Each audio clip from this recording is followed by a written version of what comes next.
نحمده ونصلي ونسلم على حبيبه الكريم أما بعد فأعوذ بالله من الشيطان الرجيم بسم الله الرحمن الرحيم قل إن كنتم تحبون الله فاتبعوني يحببكم الله ويغفر لكم ذنوبكم والله غفور رحيم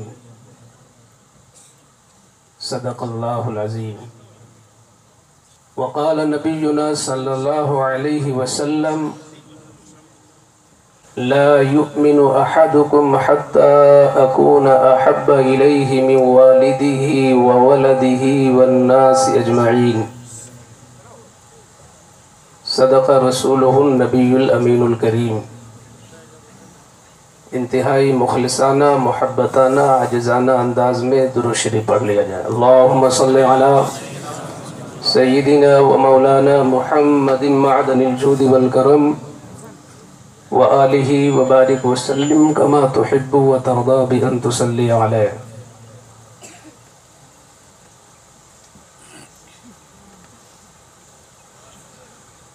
جلسے کا عنوان ہے محبت رسول. کم سے کم میرے علم میں اور میری معلومات میں جو میری حاضری ہوئی ہے اس عنوان کی کانفرنس میں یہ میری پہلی حاضری ہے. میں نے جب سنا تو مجھے احساس ہوا کہ یہ اتفاقی نام نہیں ہے بلکہ اہل علم نے بہت غور و فکر کے ساتھ یہ نام رکھا ہوگا.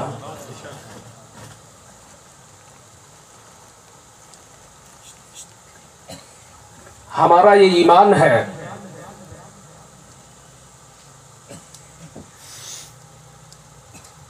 کہ زمین بھی اپنی زبان میں اللہ کی تسبیح کرتی ہے تو کوئی نہ کوئی اس کی شایان شان اللہ نے اسے بھی زندگی دی ہے. یہ کائنات کا ہر ذرہ زندہ ہے مگر اس کی جان مصطفیٰ ہے.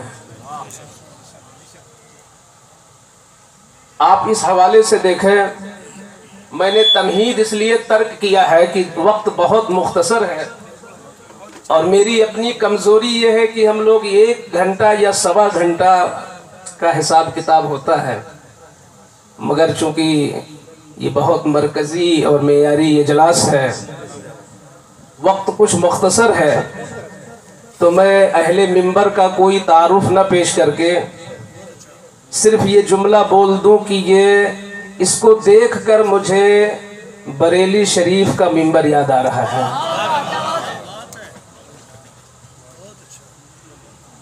اسلام کی بنیاد 5 چیزوں پر ہے. یہ بخاری شریف کی حدیث ہے. بنی الاسلام علی 5.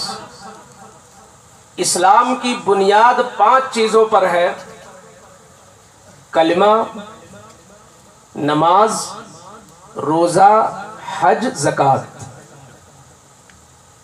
5 چیزوں پر اسلام کی بنیاد ہے. مگر آپ جب غور کریں گے تو یہ 5 چیزیں خود بھی نامکمل ہیں اگر محبت رسول نہ ہو. توحید توحید ہی نہیں ہے اگر محبت رسول نکل جائے. یوں ہی اقبال نے نہیں کہا تھا محمد کی محبت دین حق کی شرط اول ہے، اسی میں ہے اگر خامی تو سب کچھ نامکمل ہے. گویا ہماری توحید بھی نامکمل ہے اگر ہم محبت رسول کے زیور سے خالی ہیں. ہمارا یہ کلمہ ہی معتبر نہیں ہے اگر سینے میں رسول کا عشق نہیں ہے. توحید، رسالت اور جتنی بھی ضروریات دین ہیں ان سب کا دل سے ایسا یقین کہ کچھ بھی شبہ نہ رہے تب جا کر کے ہم مسلمان ہوتے ہیں. مگر پھر بھی ان ضروریات دین میں میں سب سے بڑا ضرورت دینی محبت رسول کو قرار دیتا ہوں۔ یہ کوئی میری اپنی فکر نہیں ہے، خود اللہ کا قرآن اس پر شاہد ہے۔ آپ دیکھیں اللہ تعالیٰ قرآن حکیم میں اپنے پیارے محبوب سے مخاطب ہو کر فرماتا ہے، قل ان کنتم تحبون اللہ فاتبعونی، اے میرے محبوب آپ کی زبان شریعت ہے، آپ کی زبان قانون ہے، ضابطہ ہے، آپ اپنی زبان سے کہہ دے، فرما دے، یہ جتنے بھی توحید کے دعوے دار ہیں اس زمین اور اس پوری کائنات میں، جتنے لوگ بھی مجھ سے محبت کا دعویٰ کر رہے ہیں اور اللہ سے محبت کا دعویٰ کرنے والے یہ جن و انس، ان سب سے کہہ دے، اعلان عام کر دے کہ خدا سے محبت کا دعویٰ قبول نہیں ہوگا جب تک مصطفیٰ سے محبت نہیں کرو گے۔ میری غلامی کا پٹا تمہارے گردن میں اگر نہیں ہے اور میری اتباع کا جذبہ تمہارے اندر نہیں ہے اور میرے لیے محبت کا جذبہ تمہارے قلب میں موجود نہیں ہے تو توحید کے سارے دعوے بیکار ہیں۔ اللہ کی محبت ہی تمہاری قبول ہی نہیں ہوگی کہ تم اللہ سے محبت کر رہے ہو۔ دنیا کے کورٹ اور کچہری میں بھی دعوے کے ساتھ دلیل دینی پڑتی ہے۔ آپ ایسا نہیں ہوتا کہ آپ ناظم اجلاس حضرت مولانا سخی صاحب کے خلاف کچھ بھی آپ کہہ دیں اور آپ کو ثبوت نہ دینا پڑے، نہیں، ثبوت دینا پڑے گا۔ دنیا کی عدالتوں میں بھی ثبوت کی ضرورت ہوتی ہے، اللہ کی عدالت میں بھی تمہارے پاس ثبوت چاہیے۔ تم نے دعویٰ کر دیا ہے خدا ہم تجھ سے محبت کرتے ہیں، ہم تجھ سے پیار کرتے ہیں، ہم تجھ سے محبت کرتے ہیں۔ اللہ کی رحمت نے فرمایا وہ دعویٰ کرنے والے تیرا دعویٰ قبول ہی نہیں ہوگا، پہلے میرے مصطفیٰ سے محبت کر۔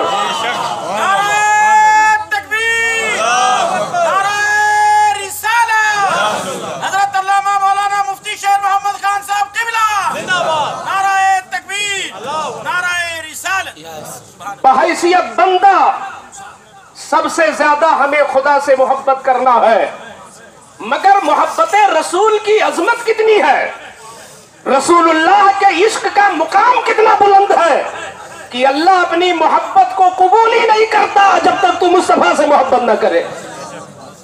مصطفیٰ سے محبت کر تو خدا کی محبت کا دعویٰ مسموع ہوگا، مقبول ہوگا تیرا۔ اچھا، جب دعویٰ قبول کر لیا جاتا ہے اور سند قبول کر لی جاتی ہے، دلیل جب مان لی جاتی ہے، انسان کامیاب ہو جاتا ہے، اسے ڈگری ملتی ہے۔ دنیا میں بھی ہے کہ آپ نے دعویٰ کی دلیل دے دی، سند دے دی، آپ کو ڈگری مل گئی، کامیاب ہو گئے۔ یہاں کیا ملے گا؟ اگر ہم اللہ کی محبت میں سند کے طور پر مصطفیٰ کی محبت پیش کر دیں کہ اے خدا ہم تجھ سے محبت کرتے ہیں، دلیل یہ ہے کہ مدینے والے سے محبت کرتے ہیں، ہم نے دلیل دے دی، تو اے مولا دنیا کا انسان دلیل ملنے پر ڈگری دیتا ہے، سند دیتا ہے، تو مجھے کیا دے گا؟ اہل علم کی توجہ چاہوں گا، خدا کیا ڈگری دے رہا ہے مصطفیٰ کی محبت پر؟ اللہ فرماتا ہے سن، اگر تو میرے محبوب کا متبع ہو گیا اور تو ان کا محب اور جانثار ہو گیا تو اب تجھے دعویٰ کرنے کی ضرورت نہیں ہوگی کہ میں اللہ سے محبت کرتا ہوں، بلکہ خدا خود تجھ سے محبت کرے گا۔ یحببکم اللہ، تم مصطفیٰ سے محبت کرو، خدا تم سے محبت کرنے لگے گا۔ سبحان اللہ، سبحان اللہ، واہ واہ۔ کیا شان ہے رسول کی؟ تم محب رسول بنو، اللہ تمہیں محبوب اپنا بنا لے گا۔ یہ قرآن سے ثابت کر رہا ہوں۔ یحببکم اللہ، جس دن ہم نے